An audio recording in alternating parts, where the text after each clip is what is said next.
Hello friends, welcome to Geetanjali's note making classes. आज जिस topic पे हम नोट बनाने वाले हैं वो है प्रोस्पेक्टिव्स इन चाइल्ड डेवलपमेंट का chapter number 1 approaches of human development का section 1.3 stages of growth and development का चाइल्डहुड एंड एडोलेसेंस स्टेज।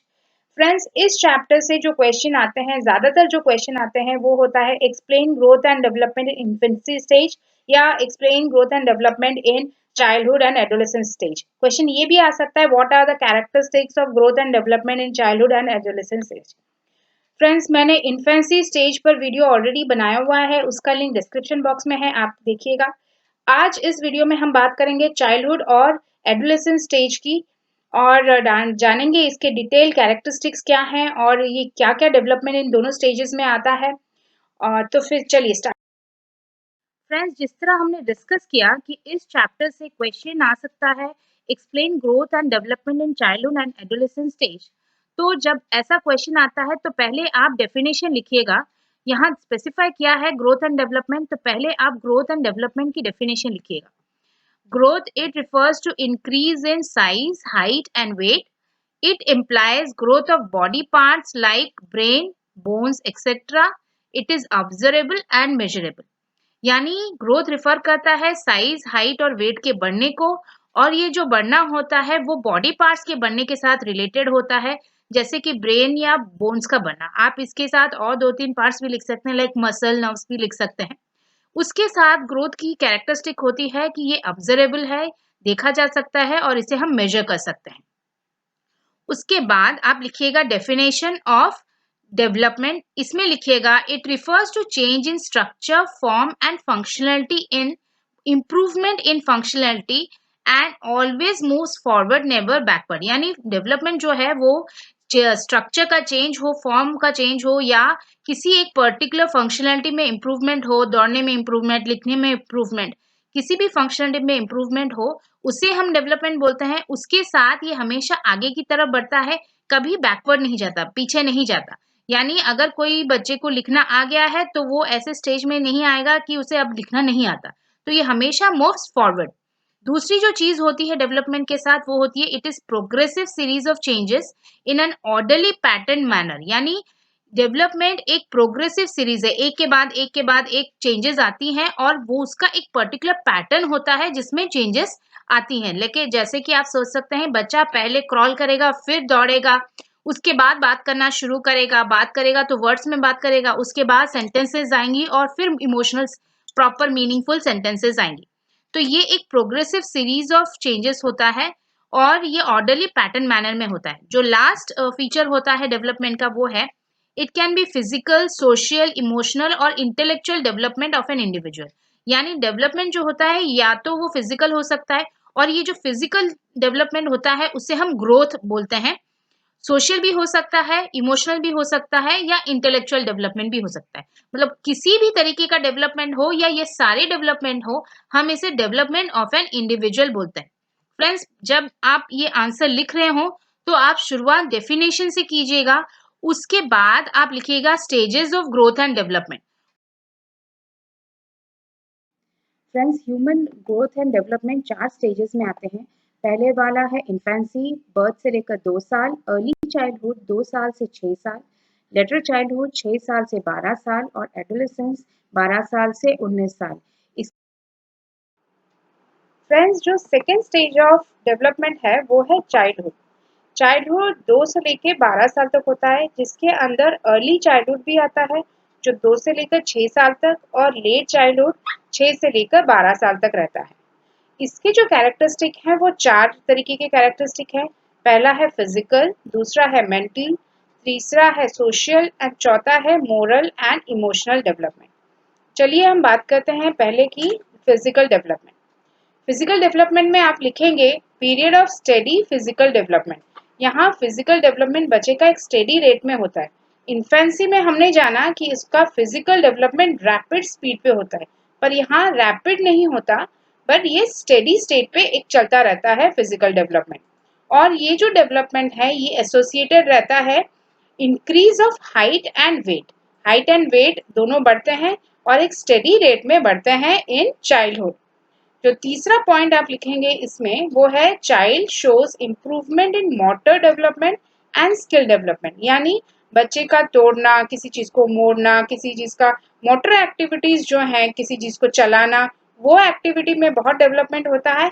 और एक स्किल डेवलपमेंट होता है बच्चे का, कुछ चीजें वो बना सकता है, ड्राइंग कर सकता है, सुंदर लिखना, गाना गाना, ये सारी चीजों का स्किल डेवलपमेंट बच्चे में देखा जाता है इन चाइल्डहुड। और एक चीज जो आप लिखेंगे इसमें वो है चाइल्ड इज रेस्टलेस एंड दस should be engage in different activities. Childhood में बच्चे में बहुत एनर्जी लेवल होती है, वो बहुत रेस्टलेस होता है, तो उसकी एनर्जी को हमें स्ट्रीमलाइन करने के लिए उसे हमेशा एक एक्टिविटी में एंगेज करना पड़ता है, और वही एक्टिविटी उसका डेवलपमेंट, इंटेलेक्चुअल सोशल डेवलपमेंट भी करवाते हैं। अब बात करते हैं मेंटल डेवलपमेंट की, जो है सेकेंड कैरेक्टरिस्टिक। उसमें आप लिखेंगे this is the period of intellectual development. यहाँ बच्चा स्कूल जाना शुरू कर देता है तो उसका इंटेलेक्चुअल डेवलपमेंट यानी रीजनिंग स्किल, एनालाइजिंग स्किल शुरू हो जाती है। और ये डेवलपमेंट एसोसिएटेड होता है, ये डेवलपमेंट आता कैसा है, बाय पावर ऑफ ऑब्जर्वेशन। उसका ऑब्जर्विंग पावर बढ़ जाता है, लर्निंग, रीजनिंग और थिंकिंग पावर। मतलब बच्चे का ऑब्जर्विंग, लर्निंग, रीजनिंग और थिंकिंग पावर की वजह से उसका एक इंटेलेक्चुअल डेवलपमेंट होता है। और उसके साथ child accumulates large amount of knowledge and information. बच्चा बहुत ज़्यादा नॉलेजेस बनना शुरू हो जाता है स्कूल लाइफ में, उसको बहुत ज़्यादा स्कूल के हर सब्जेक्ट का ज्ञान होता है, बहुत पढ़ना होता है उसे, और उसे बहुत नॉलेज भी मिलती है उससे। और एक चीज होता है child develop interest in reading. वो कहानियां सुनना शुरू करता है, बुक्स पढ़ना शुरू करता है, चाहे वो टेक्स्ट बुक्स हो या स्टोरी बुक्स हो, उसका एक रीडिंग हैबिट डेवलप हो जाता है। तो ये था मेंटल डेवलपमेंट, जो था second stage, second characteristic of childhood development stage. जो तीसरा है वो है सोशल डेवलपमेंट। सोशल डेवलपमेंट में children develop social behaviours, they form groups and even become leaders of their team. इसका मतलब ये है कि इस जगह बच्चे सोशल बिहेवियर शो करते हैं। यहाँ बच्चा स्कूल जाना शुरू करता है तो उसका फ्रेंड सर्कल बनता है। इन्फेंसी में उसका सोशल बिहेवियर पहले घर से ही शुरू होता है और बहुत हद तक घर के ही एनवायरनमेंट पे बेस्ड होता है, पर यहाँ उसका सोशल बिहेवियर, उसका स्कूल, उसके फ्रेंड्स और उसके प्ले ग्रुप्स, वो कहाँ जा रहा है, कोई गाने क्लास को जा रहा है या कोई डांस क्लास को जा रहा है, उसका सराउंडिंग कैसा है, उसका नेबर कैसा है, इन सब से उसका सोशल बिहेवियर इन्फ्लुएंस्ड होता है। और इसमें वो ग्रुप फॉर्म करता है और उस ग्रुप में कुछ बच्चे अपना लीडरशिप स्किल्स भी दिखाते हैं, वो लीडर्स भी बनते हैं अपने टीम के। जो सेकंड पॉइंट आप लिखेंगे इसमें होगा they learn to work in team and develop team spirit and cooperation. इस स्टेज में बच्चा टीम स्पिरिट का डेवलपमेंट देखा गया है बच्चे में, और वो एक दूसरे को कोऑपरेट करते हैं। अपना टिफिन शेयर करना हो, प्रोजेक्ट शेयर करना हो, होमवर्क शेयर करना हो, वो एक दूसरे की हेल्प करते हैं और एक टीम स्पिरिट शुरू होता है, जो बहुत इंपॉर्टेंट फैक्टर होता है सोशल डेवलपमेंट में। जो लास्ट आप इसमें लिखेंगे वो होगा social development is achieved by social experience. इस बात को समझिए कि जो डेवलपमेंट होता है बच्चे का, यहाँ सोशल डेवलपमेंट, वो डायरेक्टली इन्वॉल्व होता है उसका सोशल एक्सपीरियंस, यानी वो किस तरह के माहौल में बढ़ रहा है। अगर आप एक बच्चा बहुत आइसोलेटेड एनवायरनमेंट में है तो उसका सोशल डेवलपमेंट प्रॉपर नहीं होगा, उसे प्रॉपर एक्सपोजर नहीं मिल रहा तो उसका सोशल डेवलपमेंट नहीं होगा। इस केस में बच्चे जितना फ्रेंड सर्कल बनाएंगे, जितना टीममेट्स बनाएंगे, जितनी एक्टिविटीज में इन्वॉल्वमेंट होंगे, उतना ही उनका सोशल डेवलपमेंट होगा। जो फोर्थ एंड लास्ट कैरेक्टरिस्टिक है चाइल्डहुड का वो है मोरल एंड इमोशनल डेवलपमेंट। इसमें आप लिखिएगा child becomes more emotionally stable. वो इसलिए यहाँ हम जब इमोशनली स्टेबल बोल रहे हैं तो हम कंपेयर कर रहे हैं इसे इन्फेंसी से। इन्फेंसी में बच्चा बहुत ही ज्यादा इमोशनली अनस्टेबल होता है, छोटी छोटी बातों पे रोना, छोटी छोटी बातों पर हंसना, वो सारी चीजें हमें देखने को मिलती है इन्फेंसी में। बट यहाँ जब बच्चा चाइल्डहुड में आता है 2 से 12 साल तक, वो काफी स्टेबल हो जाता है। वो बहुत ज्यादा छोटी छोटी बातों पे रोता नहीं है, गुस्सा नहीं करता, बल्कि बहुत स्टेबिलिटी उसके इमोशंस में देखी जाती है। दूसरा जो होता है वो है child conduct is governed by society, religious practice at home and school environment. मतलब बच्चे किस तरह बात कर रहा है, उसका कंडक्ट कैसा है, वो किस तरह बात कर रहा है, किस तरह बिहेव कर रहा है, किस तरह उसका बैठना उठना, उसका किस तरह एक लीडरशिप क्वालिटी हो, कोऑपरेशन हो, टीम स्पिरिट हो, ये सारी जो चीजें हैं बच्चे की, ये सारी चीजें गवर्न होती है, मतलब रूल होता है, ये सारी चीजें डायरेक्टली एसोसिएटेड होती है वो किस तरह की सोसाइटी में बढ़ रहा है, उसके घर में या उसके परिवेश में किस तरह की रिलीजियस प्रैक्टिसेस चल रही हैं, और उसका स्कूल का एनवायरनमेंट कैसा है। जो लास्ट पॉइंट आप इसमें लिखेंगे वो होगा, at this stage careful guidance is needed for developing moral conduct in the child. Friends, ये बहुत जरूरी है ये लिखना, ये पॉइंट, क्योंकि अगर बच्चे को प्रॉपर गाइडेंस यही यहाँ नहीं मिलता है तो वो क्रिमिनल एटीट्यूड डेवलप कर देता है। तो यहाँ बच्चे को बहुत ही केयरफुल गाइडेंस की जरूरत है, एक मोटिवेशन की जरूरत है, एक प्रॉपर गाइडेंस की जरूरत है, क्या सही है, क्या सोशल बिहेवियर है, कौन सी बिहेवियर अनसोशल है, ये उसको जानना जरूरी है। और ये चीज वो जिस सोसाइटी में रहता है, जिस घर में रहता है, जिस स्कूल में रहता है, वो परिवेश उसे बताता है। तो एक केयरफुल गाइडेंस उसे चाहिए, इज नीडेड, जो उसका मोरल कंडक्ट डिसाइड करता है, बच्चा किस तरह बिहेव करेगा, वो कंडक्ट उसका एनवायरमेंट और एक केयरफुल गाइडेंस डिसाइड करता है।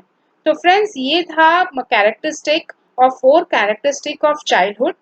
हम इसके बाद पढ़ेंगे कैरेक्टरिस्टिक ऑफ एडोलेसेंस।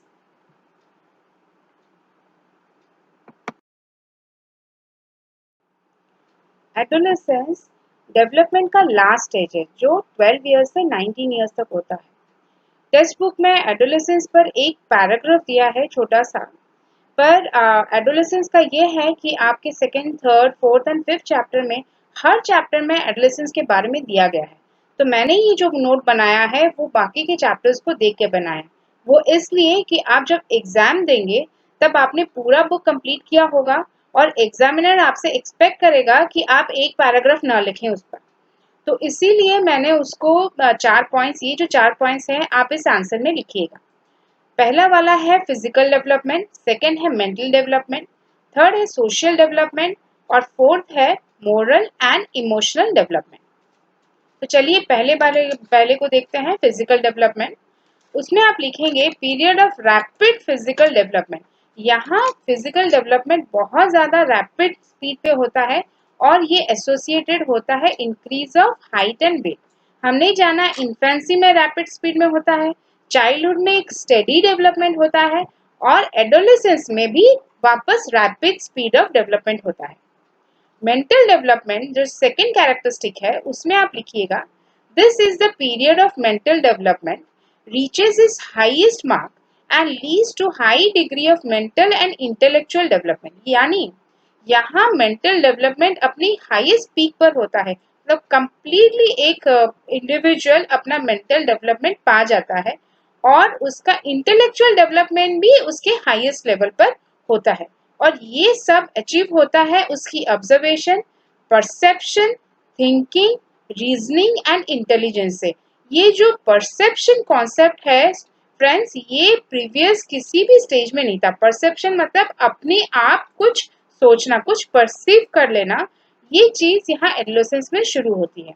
उसके बाद उसे एनालाइज और थिंक करना, उसके साथ अपनी इंटेलिजेंस से उसको रिजल्ट की ओर लेना, ये सारी चीजें डेवलप होती हैं एडोलेसेंस में। और यही कारण है जिसकी वजह से एडोलेसेंस में एडोलेसेंट अपने हाईएस्ट पीक ऑफ इंटेलिजेंस में होते हैं। थर्ड पॉइंट में आप लिखिएगा, this stage is marked by increase in aesthetic sense. Aesthetic sense का मतलब है ब्यूटी सेंस, किसी चीज की खूबसूरती को समझना, उसकी आर्टिस्टिक व्यू को समझना, उसे एस्थेटिक सेंस बोलते हैं। Creativity in arts of the individual, इसमें इस स्टेज में क्या होता है एडोलेसेंस में, उनकी जो ब्यूटी सेंस होती है, तो अंडरस्टैंड ब्यूटी और अंडरस्टैंड आर्ट्स वो बहुत ज्यादा बढ़ जाती है।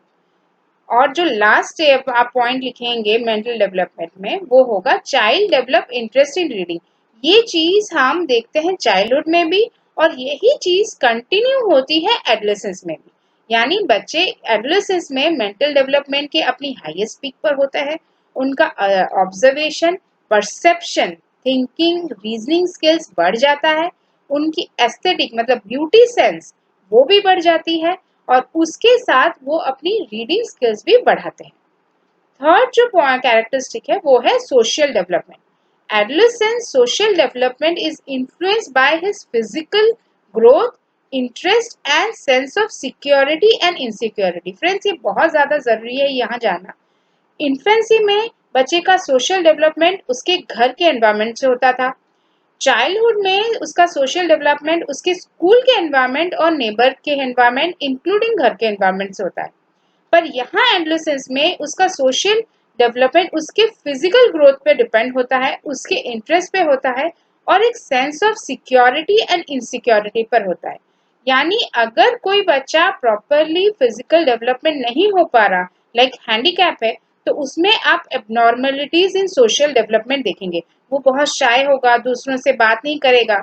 अगर बच्चा फिजिकली स्ट्रांग है तो उसका कॉन्फिडेंस अपने पर ज्यादा होगा और उसका सोशल डेवलपमेंट भी होगा।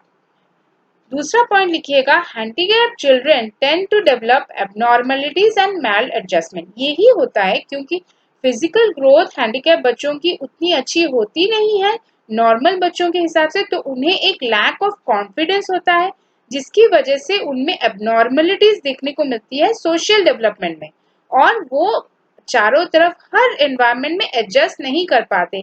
एक मैल एडजस्टमेंट होता है। मैल एडजस्टमेंट का मतलब है प्रॉपर एडजस्टमेंट अपनी सोसाइटी को लेकर, अपने सराउंडिंग को लेकर ना कर पाना, उसे हम मैल एडजस्टमेंट बोलते हैं। और ये चीज हमें उन बच्चों में दिखाई देती है जिनमें सेंस ऑफ इनसिक्योरिटी होती है, जो बहुत इनसिक्योर फील करते हैं अपने साथ, और उन बच्चों में दिखाई देती है जिनका फिजिकल ग्रोथ प्रॉपर नहीं होता। अब लास्ट कैरेक्टरिस्टिक पर हम आते हैं, वो है मोरल एंड इमोशनल डेवलपमेंट। उसमें आप लिखिएगा, adolescence is the period of emotional imbalance, strain and stress. ये एक पीरियड है जहां बहुत ज्यादा इमोशनल इम्बैलेंस चलता है और इसमें बच्चा बहुत स्ट्रेस में भी रहता है। वो पढ़ाई की वजह से हो, अपनी फिजिकल ग्रोथ की वजह से हो, घर के एनवायरनमेंट की वजह से हो, किसी भी रीजन से हो, पर बच्चा हमेशा एक इमोशनल इम्बैलेंस फील करता है, बहुत स्ट्रेस में रहता है। और उसका कारण है, इट इज रेगुलेटेड। उसका कारण क्या है स्ट्रेस एंड स्ट्रेन का? It is regulated by factors like uncertain physical changes. कुछ बहुत ज्यादा फिजिकल चेंजेस उसके साथ जो होती हैं उसको लेकर वो अनसर्टन रहता है। Unexpected rapid sex development, sexual development उसका जो होता है उसको अनएक्सपेक्टेड डेवलपमेंट होता है चाइल्डहुड का, बच्चों का। और उसके साथ लैक ऑफ स्टेटस, वो एक फील करते हैं लैक ऑफ स्टेटस। और वो स्टेटस क्या होता है? Gap between what adolescents expect and what parents expect from them. यानी उन्हें लगता है वो काफी बड़े हो गए हैं, पेरेंट्स पर उन्हें ट्रीट करते हैं बच्चों की तरह। तो ये जो एक फेज होता है जो उनको बहुत स्ट्रेसफुल होता है इस चीज को, कि वो ये गैप समझ नहीं पाते कि एक्चुअली वो बड़े हैं या छोटे हैं। तो ये जो फीचर है उसकी वजह से उनका इमोशनल इम्बैलेंस देखा जाता है, स्ट्रेस और स्ट्रेन देखा जाता है। फ्रेंड्स, मेरी पूरी कोशिश है कि मैं आपको डिटेल में टॉपिक को बताऊं। मैं सेक्शन बाय सेक्शन जा रही हूं और ईच एंड एवरी पॉइंट को कवर अप करने की पूरी कोशिश कर रही हूं। अगर आपको मेरा पढ़ाने का तरीका अच्छा लग रहा है, वीडियोस पसंद आ रही हैं, चीज़ें समझ में आ रही हैं, तो सब्सक्राइब कीजिएगा, दोस्तों के साथ शेयर कीजिएगा, अपने व्यूज़ ज़रूर लिखिएगा। मुझे ये आपके साथ जोड़े रखता है और एक एनकरेजमेंट भी देता है। Thank you.